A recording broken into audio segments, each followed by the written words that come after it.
Lenin's goal was to create a communist utopia. Gulags, famine, religion.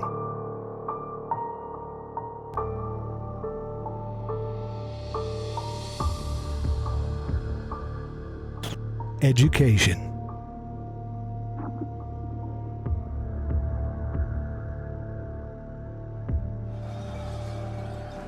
The October Revolution is considered the most violent communist movement of the 20th century worldwide.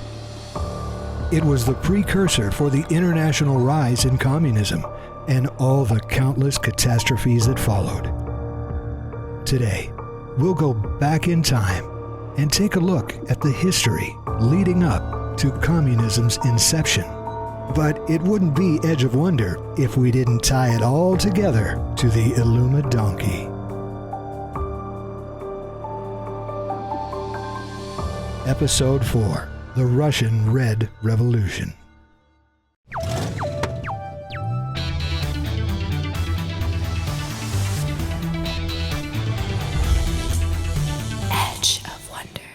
Welcome to Edge of Wonder with our 4th episode on the dark history of communism. Well, and we've got quite the episode for you today. Leading up to now, we've showed you exactly what communism is, where it came from, what secret forces have been behind it, and we've also attempted to clear up a lot of misunderstandings about just what socialism is. Today we're going to talk to you about one of the worst examples when communism gets implemented, Russia. We'll share with you stats and facts and even the strategies of how it all works. We'll also share with you some of the necessary history leading up to communism's inception and try to hit on some of the strange occurrences that you probably won't hear anywhere else. So, without further ado, much like during the French Revolution, it was a time of turmoil for Russia at the start of the 20th century. Russia and Japan were at war, which severely impacted every aspect of life for the Russian people. Many people started to demand reform over their discontent of Russia's political system, and in 1905, more than 110,000 workers in St. Petersburg, the Russian capital at the time, went on strike.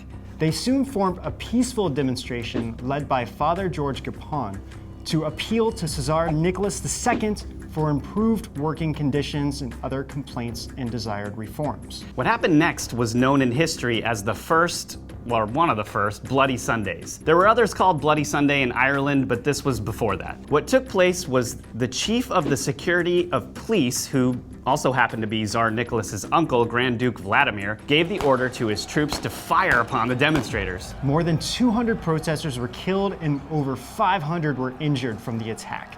Revolt is also known as the 1905 Revolution. Nicholas wasn't in St. Petersburg when this happened, however, but everyone blamed him and definitely lost faith in his leadership because of this. So for those of you that don't know, there was a shadowy figure influencing the royal family at the time. His name was Rasputin, and many historians suspect that he was secretly destroying the royal family through manipulation, deceit, and corruption, and maybe even black magic. You can imagine this dude kinda like Grima Wormtongue from Lord of the Rings, and how they portrayed him in Anastasia was, the Broadway musical, not really accurate. There are many articles out there that call him the devil in disguise. Yeah, just look at the guy.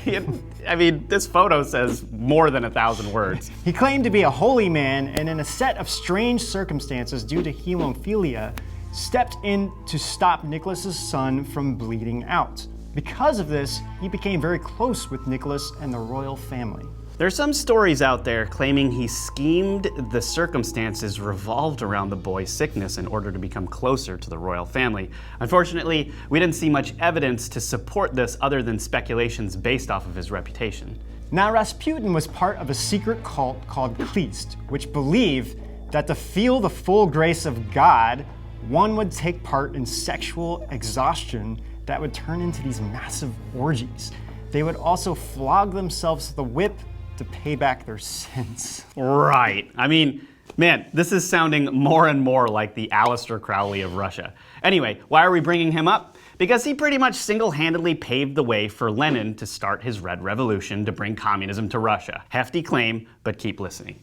We don't know for sure if this was his plan all along, But there wasn't a single positive thing he did aside from opposing the war that just broke out at this point in 1914. Germany declared war on Russia. Following the assassination of the Austro-Hungarian Empire, Franz Ferdinand and his wife, which began the start of World War I. Right, in 1916, Vladimir Pershkovich, who was known for his anti-communist views, made a speech at the Duma, which is the Russian Legislative Assembly, in which he said that the Tsar and his ministers were puppets on a string, with Rasputin being the puppeteer. Pershkovich and some other nobles basically plotted in secret to kill Rasputin. Pershkovich, along with other nobles, invited Rasputin to the palace.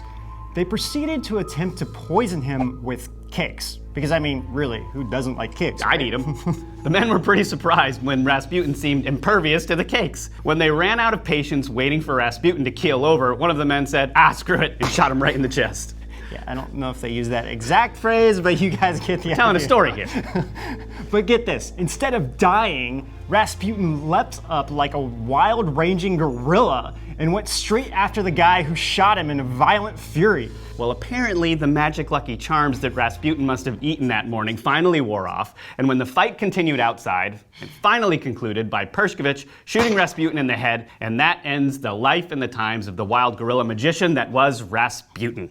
But this effect had already had a huge impact, and unfortunately, instead of things getting better for Russia, it only got worse. Yeah, the Russian army lost all faith in Nicholas, and the military leaders agreed to support the Duma if it took control over the country from the Tsar. And let's conclude this part with an important question.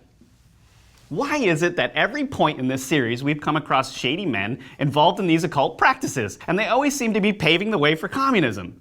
But let's get into the rest of this massive story. It wouldn't be right if we didn't backtrack for a moment and talk about one of the most devious individuals in recent history, Vladimir Lenin. Lenin was born in 1870 and was exceptional in school. He finished first in his class and was a very diligent reader. After his father died of a brain hemorrhage, Lenin started to become troubled, and when his brother was arrested and executed for plotting to assassinate Tsar Alexander III, it sent him over the edge. You know, psychopathic family stuff. Lenin vowed to get revenge over his brother and soon started to join protests over government orders to ban student societies. He was expelled from his university and exiled. Lenin soon started to become fascinated by radical extremist works. Once he read Karl Marx's Das Kapital, it basically consumed his thoughts so much that by 1892, he declared himself a Marxist. He then joined the Marxist group called the Social Democrats. I've heard that term somewhere before. Oh wait, that's what some people active in politics in the US call themselves. If you didn't see our last episode on socialism, we highly recommend you to do that. Influenced by all of these things, in 1895, Lenin went to St. Petersburg with the goal to start a revolution. However, he was arrested and charged with sedition and was exiled to Siberia for 3 years. Coming back to 1914, World War I just broke out and Lenin went into exile once again. But before he left, he already started his Bolsheviks to prepare for a massive revolution, with Joseph Stalin being third in command after Grigory Zinoviev. Around this time, the European workers' movement established itself, taking root in communism ideology and using slogans such as "liberate humanity" and "abolish social classes." The European workers' movement established itself rapidly based on Lenin's ideology. Lenin even said, "The services rendered by Marx and Engels to the working class may be expressed in a few words.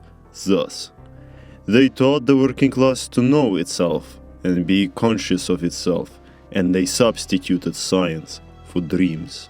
People shouldn't be allowed to think outside of their controlled commie thinking, apparently, so dreams were out. By now, there were already close to 30 global socialist organizations and countless more trade unions and cooperatives. It also had more than 10 million union members and more than 7 million cooperative members total. Historian Eric Hobsbawm wrote in his book on How to Change the World, Reflections on Marx and Marxism, "In these European countries, virtually all social thought, whether or not politically motivated, like the socialist movement or labor movement, are visibly influenced by Marx." So why are we bringing up Lenin? He was a Marxist, and his strategy based off of Marx revolved around revolution. Lenin knew that to maintain power and eventually destroy classes and every kind of thing civilization had to offer, he had to keep the revolution going by any means. Lenin said, "A lie told enough becomes the truth." Revolution is a word that keeps getting passed around in this series. Lenin's role was to solidify these concepts and push them through lies and deceit, forced agitation. He also saw the importance of educating children and maintaining control. He said, "Give me 4 years to teach the children, and the seed I have sown will never be uprooted. Give me just 1 generation of youth, and I'll transform the whole world." and his revolutions did lead to something. They led to Stalin eventually taking over, but we'll be getting to that soon. Now, coming back to 1917, things couldn't have gotten any worse for Russia. Hundreds of thousands of people were on strike, food shortages was a major issue, poor living conditions, and Russia's economy was badly hit due to participation in the war. Millions of people started to protest, and Nicholas II ordered his troops to stop the protesters and keep them off the streets. Over 40 people were killed, which only enraged the people even more. Over 65,000 soldiers were sent to deal with the protesters by force, but they started to feel sorry for them, and instead of killing them, they ended up sympathizing with them and joined in on the protest. A few of the Bolsheviks' leaders were arrested and Lenin escaped again. So you might be wondering how Lenin came back to Russia. Well, what is interesting is that in 2007, the German magazine Der Spiegel revealed a secret that was kept for over 90 years. It said that while Kaiser Wilhelm II, who regarded Russia as a grave threat, realized that Lenin could bring disaster to Germany. So he allowed Lenin to travel through Germany to Sweden, then Finland, and eventually back to Russia. William II also provided money and munitions to Lenin and had received 2.6 million marks from Germany. So Lenin secretly traveled in a sealed train and soon arrived back in St. Petersburg, which by this time was changed to Petrograd. Winston Churchill had this to say about Germany's role in Lenin's return. They used the most lethal weapon in Russia. They shipped Lenin back in a tightly sealed truck, as if shipping a type of plague virus to Russia. Now, we aren't clear on Churchill's role either. However, this is a very wise comment no matter how you look at it. But according to Fritz Springmeier, Churchill was secretly playing on both sides. Right before the October Revolution, the Bolsheviks were released from prison and Leon Trotsky became the leader of the Petrograd Soviet and established a military revolutionary committee. This is where they called for the Bolshevik Revolution. By this time, they had over 200,000 members, and by taking advantage of the situation, Lenin led the coup, and the Red Guard stormed around the city and started to occupy buildings. Lenin declared the Constituent Assembly an enemy of the people and formed the first Soviet government with Lenin, Stalin, and Trotsky all placed in charge of each government branch. Soon, Lenin used the Red Army to take complete control of the banks. The next year in 1918, Lenin changed the name of the Bolsheviks Party to the Russian Communist Party. Thus, Russia officially became a communist country, followed by a Red Terror that haunted the country for decades to come. The October Revolution is considered the most violent communist movement throughout the world in the 20th century. It was the precursor for the international rise in communism and all the countless catastrophes that followed, which is why we're mentioning it now. However, an opposition already started to form by a force known as the White Army, led by Admiral Alexander Kolchak. And Russia became engulfed in a civil war that lasted till about 1922. Lenin didn't spare anyone who opposed him. He regarded the protesters as a plague and had them slaughtered day or night by his Red Army. The streets were full of blood and the bodies of demonstrators everywhere, and those who lived were all arrested. In the summer of 1918, Russia was facing a massive food shortage due to the ongoing civil war. Lenin sent Stalin to Tsaritsyn to seize the grain from the Volga Basin, the breadbasket of Russia. According to the Epoch Times book, How the Specter of Communism is Ruling Our World, Lenin sent a telegram to suppress the uprising, which said, 1. Hang and make sure that the hanging takes place in a full view of the people. No fewer than 100 known landlords, rich men, bloodsuckers. 2. Publish their names. 3. Seize all their grain from them. 4. Designate hostages in accordance with yesterday's telegram. Do it in such a fashion that for hundreds of kilometers around, the people might see, tremble, know, shout. They were leading the Red Revolution with violence, fear, and destruction. Over 100,000 peasants, farmers, and even local police took part in a battle with the Red Army. But the Soviet regime used chemical weapons combined with fire that burned all across the region, rendering the land a wasteland and killing or capturing most of the Tambov rebellion. 150 years in the making. The ultimate evil specter. Lies, hatred, and struggle.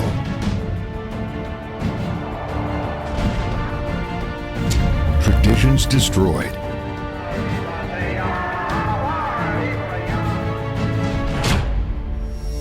The deep state's cult, communism. Gulags.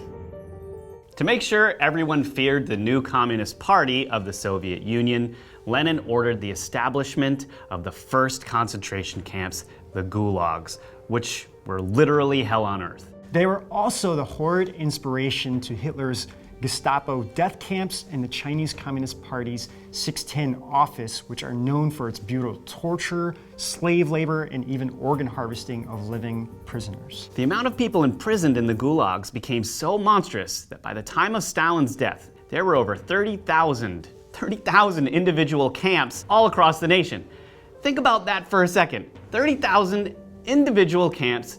They used them to incarcerate, torture, and slaughter those who refused to obey the new Soviet leadership. You have to remember that Lenin's goal was to create a communist utopia. And just like the deep state, he looked at everyone else as useless idiots, in which Hitler changed to useless eaters. Marx was born from the Illuminati, and Lenin was carrying out the plan with the goal to eliminate any of the population who wouldn't go along with this plan. Also, if you remember from our deep state series, the Illuminati believes that the world has too many people, and that to have this communist utopia, more than 70% of the population needs to be killed off.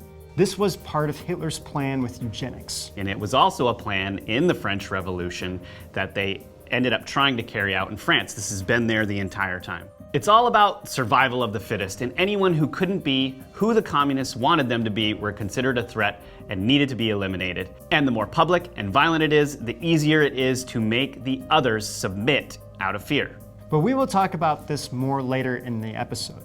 Now, getting back to the gulags, those in prison were severely malnourished. They would barely even have clothes, even though most of the labor was done in the heart of the Russian winter, and be forced to perform heavy labor for 12 to 16 hours a day. Entire families would be imprisoned together, and even the elderly were forced to perform the labor work.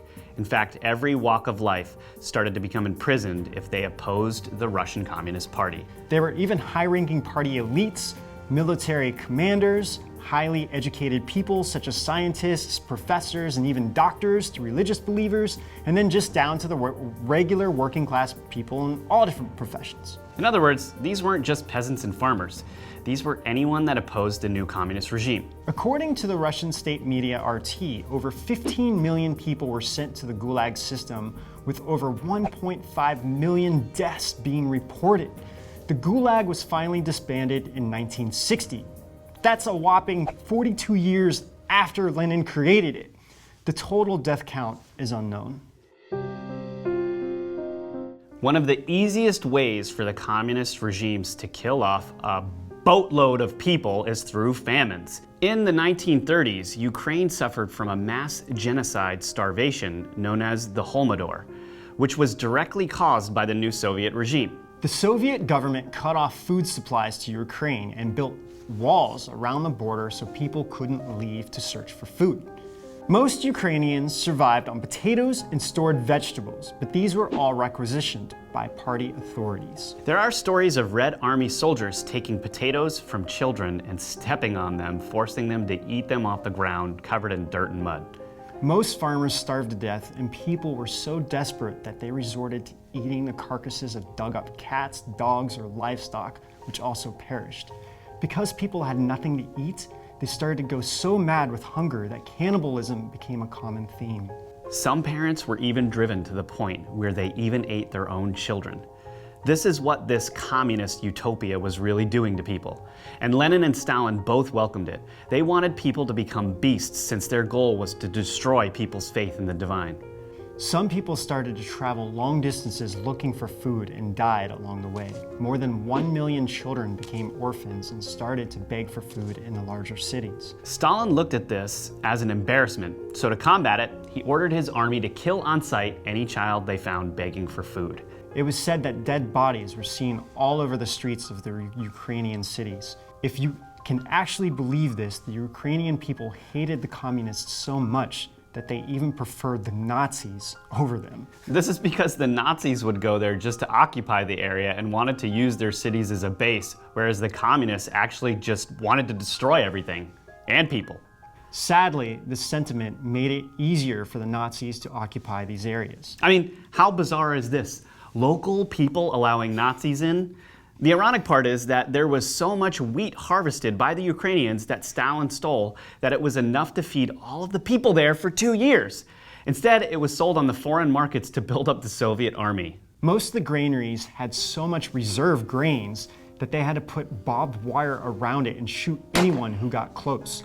Only the farm animals were allowed to be fed because according to the History Place website, they were considered necessary for production. Now, the History Place site also said an estimated 25,000 people a day were dying. So when word of the famine started to get around the world, Stalin invited the media, celebrities, and officials from all over the world to see that it wasn't true. Once everyone was there, the Soviets made sure the areas they visited were completely cleaned up so everything seemed very normal on the surface. Even reporter Walter Duranty of the New York Times wrote in his article, "All talk of famine is now ridiculous." Inside Russia was a different story. Anyone even mentioning the word famine or starvation would be killed or arrested for spreading anti-Soviet propaganda, or in other words, what would now be considered fake news. According to the History Place website, the death toll of the Holodomor alone was close to 7 million, which was over 25% of the Ukrainian population. Religion was a big barrier for Lenin and Stalin. If they could destroy people's faith in religion, then it would be easy to control them. Also, as we said in our first episode, Marx wasn't actually an atheist. He was a proud Satanist. One of the scariest things he did was hide the fact that communism literally was born out of Satanism because he believed in God so much that he wanted to get his revenge on him. He also knew the masses would never accept Satanism, and under the guise of atheism, they could accomplish a lot more. Lenin incorporated this into his own philosophy, which is why he was even worshipped as a god.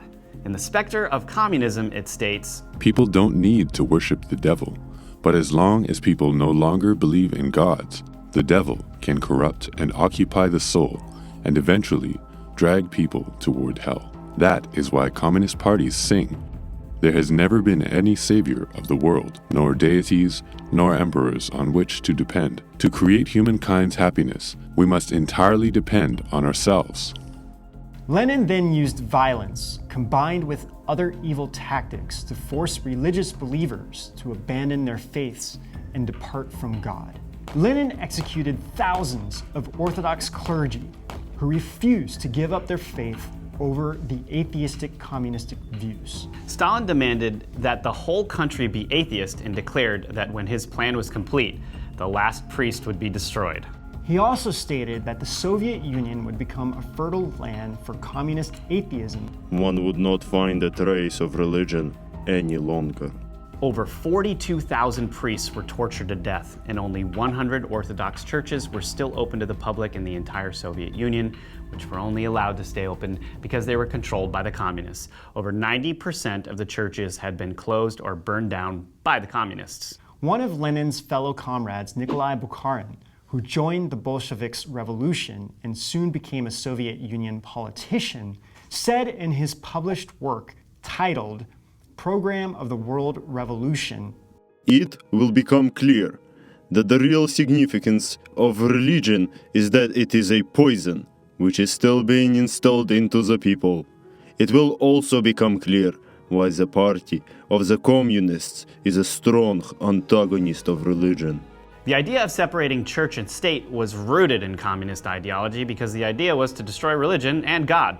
Bukharin called God A vicious old man, and said, religion must be fought, if not by violence, at all events by argument. The church must be separated from the state. one reason was so that children in schools would stop believing in the divine, and another was to bring about their ultimate goal, to slowly dissolve the belief in God and to bring about their one world religion, Satanism. Even today, many organizations and religious groups have been heavily infiltrated by the deep state communist operatives. The World Council of Churches, or the WCC, which was established in 1948, is one of them. The goal is to destroy religion from within, and it is working. The WCC was the first international religious organization to accept communist countries as members during the Cold War, and also financial support from these countries. Right. Kind of reminds me how the Pope accepted Jesus being crucified on a hammer and sickle in Cuba. I mean, what? Give us a break. What is that even saying? That's just terrible. That's just wrong on so many levels. But we better stop here before we start ranting on that, because that could be a whole subject. Oh, we'll go there eventually. And how the church is connected to the rampant pedophilia and all kinds of stuff, but we'll save that for another episode. But now, let's get into some bloodlines. Now, how many of you might be wondering whether what happened in Russia has any ties with the deep state or the Illuminati? It was also Stalin who said, America is like a healthy body, and its resistance is threefold. Its patriotism, its morality, and its spiritual life. If we can undermine these three areas, America will collapse from within. And this is exactly what the deep state's goal is and what this series is about. How the specter of communism has infiltrated every aspect of our American society. Only in the case of the US, it hasn't been through with violence, but through subversive ways. but does this go even deeper? You might be wondering who or what is really behind Lenin and Stalin. Fritz Springmeier said in his book Bloodlines of the Illuminati that the Rothschilds ordered Lenin and Trotsky to place MI6, which, by the way, is the British Secret Intelligence Service, operatives in key positions during the Russian Revolution. He goes on to say that these operatives were being controlled by the satanic elite back in London, England. And since Lenin was able to establish the central bank in Russia, this allowed the Rothschilds to get a foothold for their international banking system. Now again, this is only what we're finding. We definitely suggest you do your research on your own, but according to Fritz, Max Warburg, a German Jewish banker, funded Lenin and his revolutionaries. Jacob Schiff, an American Jewish banker, gave a known $20 million to Lenin. And the biggest surprise yet, that J.P. Morgan helped finance the Bolshevik Revolution with Alfred de Rothschilds.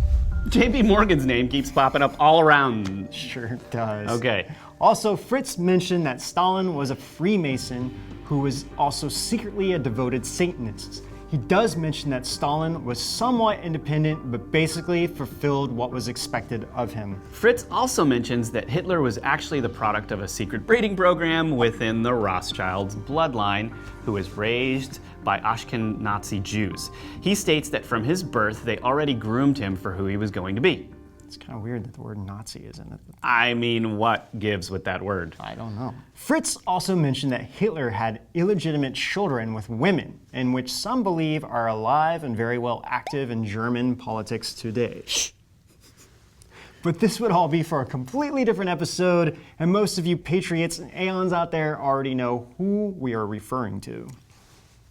Now, what is known for sure, and it's even talked about in the Epoch Times Spectre of Communism, is how the Soviet spies were very active within the American government with the sole purpose to destroy our country from within. Dr. Fred Schwartz, a pioneer of American anti-communist thought, said in 1961, Any attempt to judge the influence of communists by their numbers is like trying to determine the validity of the hull of a boat by relating the area of the holes to the area which is sound. One hole can sink the ship. Communism is the theory of the disciplined few controlling and directing the rest. One person in a sensitive position can control and manipulate thousands of others.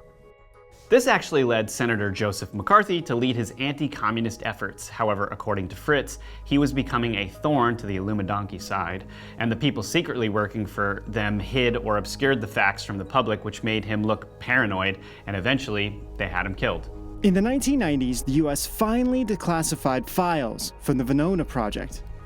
These showed that over 300 Soviet spies infiltrated the US and even became high-ranking officials in the Roosevelt administration, who had access to top-secret information and were able to influence important decision-making. However, according to the specter of communism, this is just the tip of an iceberg. Many of the officials today have been and are still working to bring complete communism to the US. And as we all know, the entire deep state's goal is to unite all nations under one government, and as Ben said earlier, their one religion, Satanism, and they chose communism as their twisted agenda to do this with it. However, an uprising happened that they never expected. The American people didn't accept their communistic and secret satanic ways. And now we have a president who is actually fighting against this cabal, who has been secretly controlling everything from behind the scenes for more than over 150 years. They never thought the K to the Hillary would lose. See what I did there? And we the people are now winning this battle. So you guys might be wondering about China, such as how it went from a country full of rich culture and tradition to following the Marxist, communist, and satanic ideology. Well, in our next episode on the history of communism, we'll get into how Mao became a devout follower of Marx and Lenin, and how the Chinese Cultural Revolution became the worst and most violent revolution to date. So we hope you are enjoying our series on communism and you find it enlightening. We know it can get very dark, but there is a light at the end of this tunnel. We believe by everyone sharing these stories of the millions upon millions of people who are killed, it will stop events like this from occurring in the future. Slowly things are changing, and really the evil elements in the deep state are kind of too weak now to ever concoct something like this ever again. People are waking up and starting to accept the true history of what took place and not the downplayed propaganda of what was told to us in mainstream society. So with that, there is a hope and light through all of this darkness, and we are all the ones changing the world around us. So please share this series with your friends and families to help them learn of the real truth of socialism and communism and how it's part of the satanic cult. And with that, we will end with a famous quote from former President Ronald Reagan. How do you tell a communist? Well, it's someone who read Marx and Lenin. And how do you tell an anti-communist? It's someone who understands Marx and Lenin. Well, we hope you liked this episode on the Russian Revolution. Please hit like and subscribe. And as always, you guys, we'll see you out on the edge. Zinoviv. Who was raised by Ashkenazi Jews. I don't know. Look, isn't that interesting that Nazi is at the end of that word? That is so weird. Yeah. That is so weird. I didn't even notice it when I was writing it. Okay, can I read that over?